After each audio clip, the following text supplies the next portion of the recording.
Hello student, मैं Yogesh Kumar Sahu academy of higher mathematics के YouTube channel में आप सभी का स्वागत करता हूं। स्टूडेंट, आज से हम स्टार्ट कर रहे हैं एमएससी मैथमेटिक्स का वीडियो लेक्चर सीरीज, जिसके अंतर्गत हम आज पढ़ेंगे एमएससी मैथमेटिक्स सेकेंड सेमेस्टर का एडवांस एब्स्ट्रैक्ट अलजेब्रा सब्जेक्ट। आप सभी ने एडवांस एब्स्ट्रैक्ट अलजेब्रा के अंतर्गत group theory, ring theory, field, extension field, इन जो तमाम टॉपिक्स हैं इन पर आपने अध्ययन किया है। इसके आगे आज हम पढ़ेंगे मॉड्यूल्स। तो मॉड्यूल का डेफिनेशन स्टार्ट करने से पहले आपको मैं छोटा सा रिक्वेस्ट करता हूँ स्टूडेंट्स कि आप यहाँ पर जो ऊपर में टॉपिक्स नज़र आ रहे हैं, group theory, ring theory, field और वेक्टर स्पेस, इनकी जो डेफिनेशंस हैं इनकी डेफिनेशंस को कम से कम आपके कॉपी में लिख लेना। उसके बाद आप स्टार्ट करोगे मॉड्यूल का डेफिनेशन लिखना। तो चलिए मॉड्यूल का डेफिनेशन को समझते हैं। बहुत ही सिंपल स्टूडेंट्स, मॉड्यूल का डेफिनेशन, तो ध्यान से देखिएगा वीडियो और समझिएगा।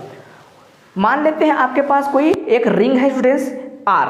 अब इस रिंग आर के लिए एक सेट एम को ही हम क्या कहते हैं, मॉड्यूल कहते हैं। ये दो प्रकार का होता है, लेफ्ट और राइट मॉड्यूल। देखेंगे आगे चलकर लेफ्ट मॉड्यूल क्या होता है, राइट मॉड्यूल क्या है। मैंने दोनों को एक साथ लिख दिया। मॉड्यूल कहने का एक ही मतलब, या तो लेफ्ट मॉड्यूल होगा या फिर राइट मॉड्यूल होगा। तो आप सिंपल आर मॉड्यूल बोलोगे तो भी चलेगा, जरूरी नहीं है आपको हर बार लेफ्ट और राइट बोलने का। इस नॉन एम्प्टी सेट एम को हम क्या कहेंगे, मॉड्यूल कहेंगे, यदि इसके पास कुछ खास प्रॉपर्टीज हों। जैसे कि पहला प्रॉपर्टी स्टूडेंट्स, मान लो आपके पास ये जो नॉन एम्प्टी सेट एम है वो एडिशन के रिस्पेक्ट में क्या बनाए, आबेलियन ग्रुप बना ली। ये क्या बना ले, आबेलियन ग्रुप बना ले। ठीक है स्टूडेंट्स। दूसरा कंडीशन है students, there is defined scalar multiplication for R belongs to capital R, ring का कोई एलिमेंट है small R, and small M belongs to this non empty set M. This implies that R into M. ये R यदि left से multiply होगा तो left module बनेगा, यदि ये जो R है राइट से मल्टीप्लाई होगा तो राइट मॉड्यूल बनेगा। आप दोनों को लिख सकते हो और करके, क्योंकि हमने लेफ्ट और राइट दोनों को इंट्रोड्यूस किया है यहाँ पर। तो यहाँ पर और करके क्या लिख सकते हो, R इंटू एम लिख सकते हो। ये दोनों प्रकार के होते हैं स्टूडेंट्स। ठीक है। तीसरा है स्टूडेंट्स, एडिटिव मल्टीप्लिकेशन लॉ और hold for R1 R2 R belongs to ring and M1 M2 M belongs to set M। तो पहला जो होता है स्टूडेंट्स, पहला होता है R इंटू में M1 plus M2 is equals to, ये हो जाएगा R इंटू M1 प्लस में R इंटू M2। और दूसरा स्टूडेंट्स जस्ट इसका अपोजिट आप यहाँ पर लिख दीजिए, R1 प्लस में R2 इंटू में यहाँ पर हम लिख देंगे M। फिर ये क्या हो जाएगा, R1 इंटू एम प्लस में R2 इंटू एम। ये हो गया दूसरा वाला। तीसरा स्टूडेंट्स, तीसरा जो है वो भी बहुत सिंपल है, इस प्रकार से R1 इंटू R2, फिर आपके पास क्या है इंटू में M। तो यहाँ पर एसोसिएटिव लॉ है, यहाँ पर स्टूडेंट्स आप एसोसिएटिव लॉ को भी लिख लेना साथ में। तो ये हो जाएगा R1 बाहर हो जाएगा, इन दोनों का मल्टीप्लाई कर देंगे R2 इंटू में M। जब ये सारे लॉ होल्ड होते हैं तो इस M को हम क्या कहते हैं, मॉड्यूल कहते हैं। तो डेफिनेशन अच्छे से याद रखना, क्योंकि डेफिनेशन से ही सारे काम बनने हैं आपके। स्टूडेंट्स चौथा कंडीशन है, यदि इनके साथ जुड़ जाए, वो क्या है, 1 into M is equal to M. तो ये जो आर मॉड्यूल है उस आर मॉड्यूल को हम कह देते हैं यूनिटल आर मॉड्यूल। जरूरी नहीं है कि हर बार हो, यदि ये सब कंडीशन होने के पश्चात भी आपको क्या मिले, 1 into M is equal to M मिले, मतलब चौथा कंडीशन होने पर जो मॉड्यूल है वो मॉड्यूल चेंज हो जाता है, किसमें, यूनिटल आर मॉड्यूल में। तो अब देख लेते हैं हम लोग आर मॉड्यूल का कुछ example. Every additive abelian group is R module, या फिर यहाँ पर हम लिख सकते हैं जेड मॉड्यूल। जेड मॉड्यूल कब, जब ये एडिटिव आबेलियन ग्रुप किस पर डिफाइन हो, इंटीजर पे डिफाइन हो। तो आप स्वेच्छा से यहाँ पर रिंग क्या ले सकते हो, इंटीजर को ले सकते हो, क्योंकि इंटीजर जो है रिंग बनाता है। तो यहाँ पर चाहो तो आप जेड मॉड्यूल भी लिख सकते हो, यदि इंटीजर पे आपने एक्सप्लेन किया हो तो। आर कहने का मतलब क्या होता है, रिंग होता है। तो क्या जेड जो है इंटीजर क्या रिंग नहीं बनाता, बिल्कुल रिंग बनाता है। तो उस पर भी आप लिख सकते हो कि every additive abelian group is Z module, right. दूसरा है students, the polynomial of ring R X over ring R is an R module. मतलब जो भी रिंग है उस रिंग का जो पोलिनोमियल होता है वो पोलिनोमियल हमेशा उस रिंग के लिए मॉड्यूल की तरह काम करता है स्टूडेंट्स। तो आपने मोटे मोटे तौर पर समझा अभी कि मॉड्यूल क्या होता है। तो फिर से एक बार रिपीट करते हैं, मॉड्यूल कुछ नहीं स्टूडेंट्स, एक प्रकार का सेट ही होता है किसी रिंग के लिए और उसके पास कुछ खास प्रॉपर्टी होती है जो कि यहाँ पर लिखा गया है। इसे एक बार स्क्रीनशॉट ले लीजिए स्टूडेंट्स और अपने कॉपी में अच्छे से नोट कीजिए, फिर हम आगे बढ़ेंगे। स्टूडेंट्स अब हम देख लेते हैं एक छोटा सा प्रॉब्लम का स्टेटमेंट क्या कहता है students, prove that every abelian group G is an module over the ring of integer Z. आपको यह बताना होगा कि जो ग्रुप जी है वह जो रिंग जेड के लिए, जेड मतलब इंटीजर, उसके लिए एक मॉड्यूल का काम करता है, मॉड्यूल है, इस बात की हमें पुष्टि करना है। अर्थात हमारे पास जो भी मॉड्यूल के डेफिनेशंस हैं इन डेफिनेशंस को फिर से सेटिस्फाई कराना होगा। कैपिटल एम की जगह हमारे पास क्या है, कैपिटल जी है, वही हमारा नॉन एम्प्टी सेट है स्टूडेंट्स। ओके, देखिए ध्यान से students, we can see that G is abelian group.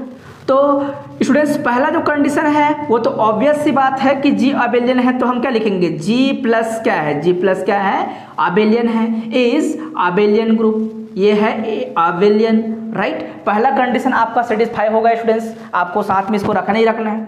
दूसरा कंडीशन देखिए students, there is defined scalar multiplication for G belongs to ji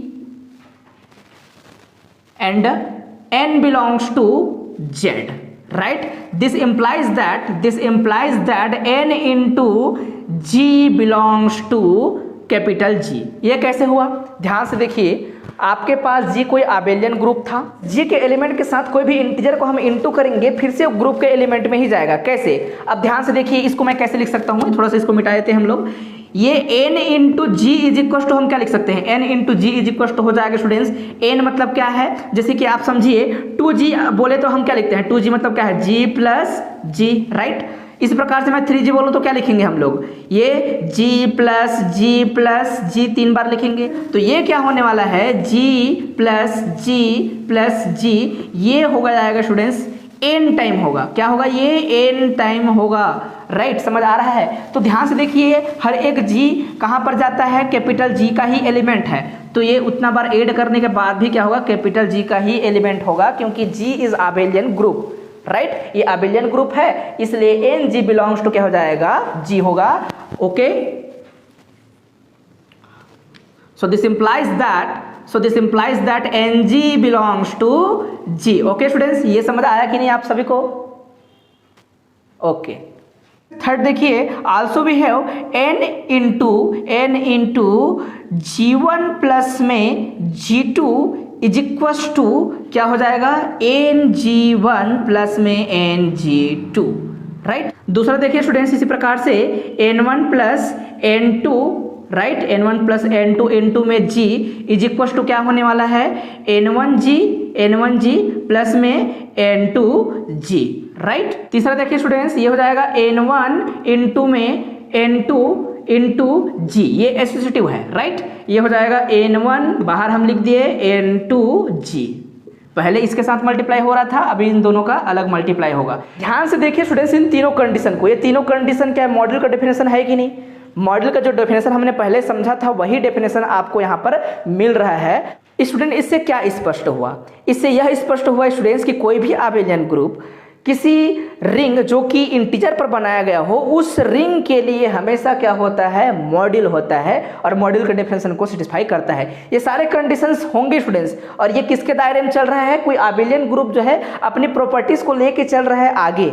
students आपके स्क्रीन पे एक क्वेश्चन दिख रहा होगा, इस क्वेश्चन को आपको बनाना होगा। इस क्वेश्चन को एक बार आप ट्राई करके देखिए। यदि आपसे क्वेश्चन नहीं बनता है स्टूडेंट्स तो बिल्कुल मुझसे संपर्क करके उसका सॉल्यूशन प्राप्त कर सकते हो, लेकिन स्टूडेंट्स आपको कोशिश करना है कि ये क्वेश्चन आपसे बन जाए, ये आपके लिए होमवर्क है। स्टूडेंट्स अब हम देखते हैं direct product of modules. Suppose that m and n दो मॉड्यूल्स है किसी रिंग R का, तो आप शुरू से बोल सकते थे कि let R is any ring and m and n be two modules. Okay, then direct product of module m cross n is a Cartesian product, जो डायरेक्ट प्रोडक्ट ऑफ मॉड्यूल होता है वो क्या है, कुछ नहीं, एक प्रकार का कार्टेशियन प्रोडक्ट होता है which is defined by x, y plus में x dash y dash is equals to x plus x dash comma y plus y dash, right, ऐसा होगा students. And r x comma y is equals to r into x comma r into y, where all x dash belongs to m, y dash belongs to n and r belongs to r, right students. फिर से देख लीजिए students, सरल और आसान भाषा में मान लेते हैं n और m दो आपके पास क्या है, r मॉड्यूल है, तब स्टूडेंट जो डायरेक्ट प्रोडक्ट होता है एक कार्टेशियन प्रोडक्ट ही होता है, जो कि इस प्रकार से परिभाषित किया जाएगा, इस प्रकार से डिफाइन किया जाएगा, जहां पर x डैश किसका एलिमेंट्स है, m का एलिमेंट है, और y डैश n का एलिमेंट है, और r क्या है, रिंग का एलिमेंट है। तो ये अच्छे से आप इस डेफिनेशन को भी याद रखिए। ये डेफिनेशन जो है स्टूडेंट्स अपने आप में एक थ्योरम है, अपने आप में एक क्वेश्चन है। ये क्वेश्चन कैसे दिया जा सकता है स्टूडेंट्स, आपको क्वेश्चन ऐसे दिया जा सकता है, let m and n be to r module, then the direct product of module is also a module, ऐसा प्रूव करने के लिए आपको दिया जा सकता है। तो आप स्टेटमेंट यही लिखेंगे, उसके बाद प्रूव करेंगे। अब देखिए स्टूडेंट्स, इसको थ्योरम की तरह मानोगे तो ये अगर मॉड्यूल है, राइट, ये क्या है, डायरेक्ट प्रोडक्ट जो है एक मॉड्यूल है, तो ये मॉड्यूल है मतलब क्या है, सबसे पहली बात तो आपको यह समझना होगा m cross n comma plus, मतलब m क्रॉस n अपने आप में एक नया सेट है।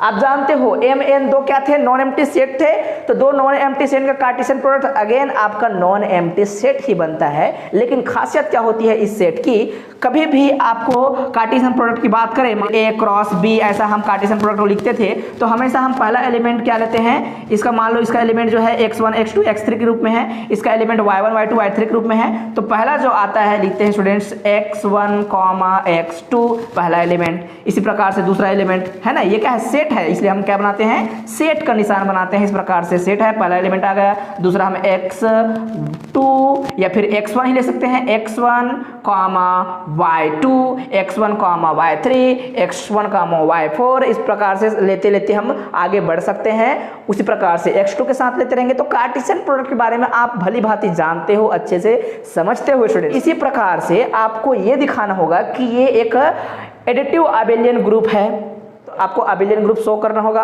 तो इसी प्रकार से मॉड्यूल का जो दूसरा प्रॉपर्टी, तीसरा प्रॉपर्टी, इन सारे प्रॉपर्टीज को आपको दिखाना होगा, तब आपका यह सिद्ध हो जाएगा कि m क्रॉस n क्या होता है, एक मॉड्यूल होता है। आपको ये क्वेश्चन दिया जा सकता है। आपके लिए होमवर्क है स्टूडेंट्स, ये प्रूव करके दिखाना होगा। सभी का आंसर मुझे मिलना चाहिए। आप सभी मेरे को रिप्लाई करेंगे, अपने आंसर्स को मुझे सेंड करेंगे, सभी स्टूडेंट्स का रिप्लाई आना चाहिए, और ये आपके लिए एक वर्क है। अब हम देखेंगे स्टूडेंट्स किसी मॉड्यूल m पर कितनी प्रकार की प्रॉपर्टीज हो सकती हैं, या फिर इसकी क्या क्या खासियत हो सकती हैं, उनके बारे में देखेंगे। उन प्रॉपर्टीज को भी छोटे छोटे क्वेश्चन के तौर पर एग्जाम में पूछे जा सकते हैं। पहला property student 0 into m is equals to 0 where all m belongs to capital M and 0 belongs to R। Okay friends, यहाँ पर 0 बिलोंग्स टू R का क्या मतलब है? 0 बिलोंग्स टू R का मतलब क्या है कि 0 R का एलिमेंट है, मतलब रिंग का एलिमेंट है। आप जानते हो रिंग के लिए सबसे पहला जो प्रॉपर्टी होता है R प्लस को आबेलियन होना चाहिए। प्लस के रिस्पेक्ट में आबेलियन होगा, मतलब सिंपल सी बात है, उसके पास 0 एलिमेंट होगा ही होगा, क्योंकि 0 जो होता है एक R प्लस के लिए एडिटिव आइडेंटिटी होता है, तो ये होता ही होता है। तो आप बिल्कुल बोल सकते हो कि 0 बिलोंग्स टू R, या फिर small r belongs to R लिखते थे, तो यहाँ पर स्मॉल r की जगह एक एलिमेंट है, वह है 0, और हमेशा 0 इस रिंग के पास पाया जाएगा। दूसरा property students, a into 0 is equals to 0। All 0 belongs to क्या है? m, मतलब ये जो नॉन एम्प्टी सेट m होता है मॉड्यूल के पास एलिमेंट 0 होगा कि नहीं होगा? बिल्कुल होगा, क्योंकि आप पहले ही प्रॉपर्टी पढ़े हो कि m जो होता है मॉड्यूल प्लस के रिस्पेक्ट में एडिटिव अबेलियन ग्रुप होता है। सिंपल सी बात है, m जो है प्लस के रिस्पेक्ट में अबेलियन ग्रुप होता है, मतलब उसके पास जो एडिटिव आइडेंटिटी होगा वह 0 होगा। And a belongs to r, R का कोई एलिमेंट क्या है? A है। तीसरा प्रॉपर्टी देखिए students, minus a into m is equal to minus A into M is equals to A into minus M. All m belongs to m and a belongs to r। तीसरा property खासियत क्या है students, इसमें से कोई भी element जो है, मान लो निगेटिव कहने का क्या मतलब है स्टूडेंट्स, आप जानते हो m और r दोनों को दोनों आबेलियन ग्रुप होता है, तो उसका इनवर्स एलिमेंट हमेशा आबेलियन ग्रुप के लिए प्लस के रिस्पेक्ट में माइनस में आ सकता है। तो मान लो यहाँ से एक एलिमेंट ले सकते हैं, माइनस में आ सकता है, वो क्या हो जाएगा, ये माइनस ए किसका इनवर्स है, ए का इनवर्स है, ये माइनस एम कहीं पे है तो ये किसका इनवर्स है, एम का इनवर्स है। तो इस प्रकार स्टूडेंट्स कोई भी इनमें से इनवर्स एलिमेंट निकला तो इन दोनों का रिजल्टेंट एक जैसा ही होगा, इस बात को आप समझिए। चौथा प्रॉपर्टी देख लीजिए, मान लो दोनों ही इनवर्स एलिमेंट हो, माइनस ए इंटू में minus M is equal to क्या हो जाएगा, ए इंटू में एम, राइट। ये भी समझ लीजिए अच्छे से, ये सारे प्रॉपर्टीज आप प्रूव करके देख सकते हो, प्रूव करना होगा आपको, ठीक है। पांचवा प्रॉपर्टी देख लीजिए students, A into M one minus m2 is equal to क्या हो जाएगा, a into M one minus में a इंटू m2, बगल में लिख लेना all m1 m2 belongs to m and a belongs to r। छठवा नंबर का प्रॉपर्टी देख लीजिए students, a minus b into m is equal to क्या हो जाएगा, a इंटू m माइनस में b इंटू m। ये सारे प्रॉपर्टी आपको अच्छे से अपने कॉपी में लिखना है और प्रूफ भी करना है स्टूडेंट्स। उम्मीद करता हूँ स्टूडेंट्स कि आप सभी को आज का वीडियो लेक्चर अच्छा लगा होगा, आपके लिए हेल्पफुल होगा।